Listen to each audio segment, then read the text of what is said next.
All right, let's get into it. What is the mass blackout? And it was actually two boycotts, the mass blackout and the we ain't buying it boycott. Both of these boycotts were happening at the same time. They were going from Wednesday, November 25th to Tuesday, December 2nd. It is that period around Thanksgiving that is the biggest, one of the biggest shopping periods of the year. So the mass blackout is a nationwide economic action. It was organized by a coalition of grassroots organizers that was calling Americans to stop online or in-store shopping except for small businesses. This is important. That is the exception to all of this is small businesses, because the idea is to affect big corporations and billionaires, not to hurt people in the community. So small businesses are the exception. Also to stop streaming, to cancel subscriptions, and to make no digital purchases. Stop work if you can. And if you must spend, then to shop small, shop local business, and preferably pay in cash, because then you're also bypassing the big corporate credit card companies as well.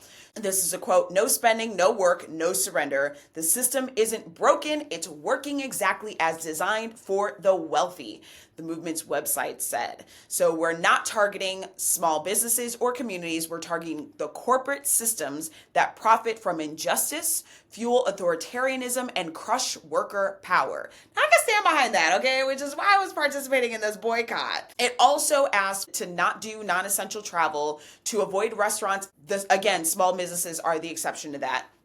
And then avoiding normal consumer behavior. So that includes staying off ad-driven platforms. It's a tough one for a lot of people, all right? Because social media is ad-driven platforms. YouTube, ad-driven platform.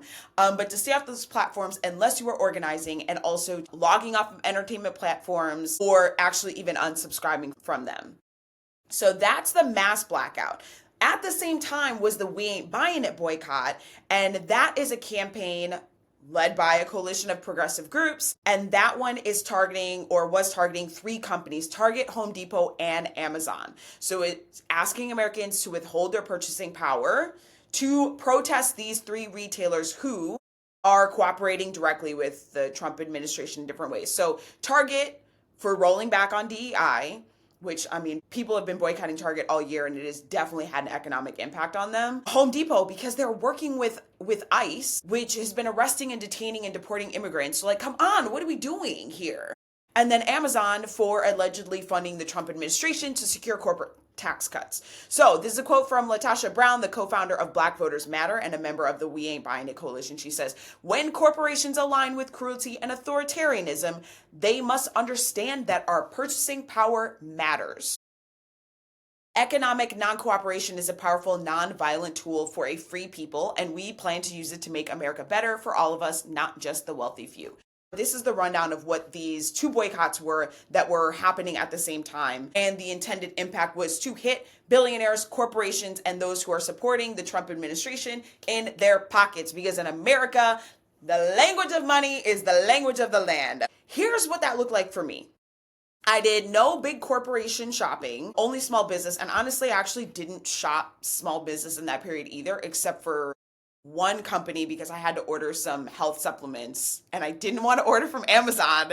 So I ordered from a small business, and that was a week and a half ago. And honestly, I'm like still waiting for these supplements and I really need them. But anyways, so I didn't do any big corporate shopping, no big corporate streaming platforms. All right. So I was off of Netflix, HBO, Hulu, Disney Plus, etc.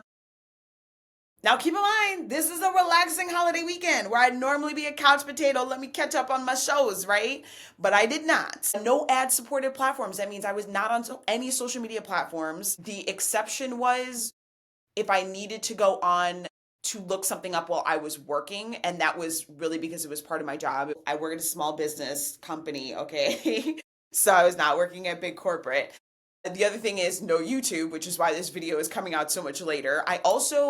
I didn't know if this was included, but I stayed off of podcasts, and I listen to a lot of podcasts, but podcasts is part of like Apple, Spotify, these big corporations, and they're also ad supported.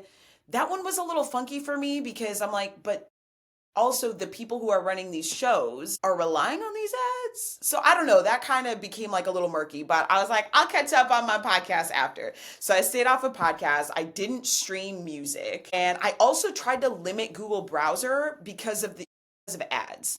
So that also, this whole boycott for me also included no Instacart, no DoorDash, no Uber or Lyft. And that was a bit of a problem for me because of the where I am and the resources that I have access to. So I'll get into that shortly.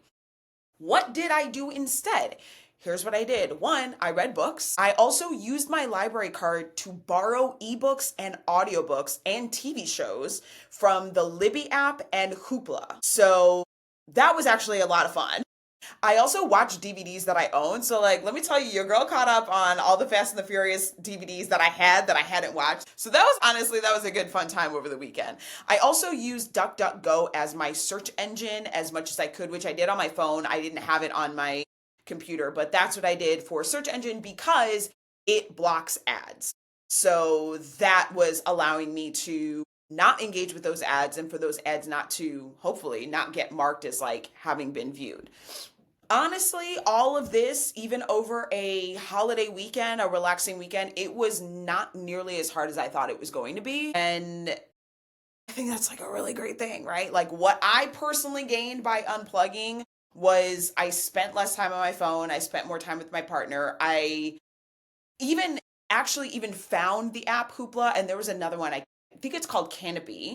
So because my library is like, hey, you can borrow these digital resources. I literally got like an email about that, I think on like Thanksgiving or the day after. And I was like, okay, well, let me see what they've got. So I actually got to engage with a different platform that actually exposed me to all kinds of different content, like a bunch of British shows that I hadn't heard of. I'm like, oh, these seem really interesting that I get to borrow like you would borrow a book from the library. So that was actually kind of fun and like allowed me to like explore other ways of getting access to like digital material. Also, honestly, just like the disconnecting from all of the onslaught of things coming at me through social media or through other ads, I got just like a little bit more of a break and a little bit more of relaxation. And that was a good thing. I think that was a good way to actually get some rest in a leisurely holiday weekend.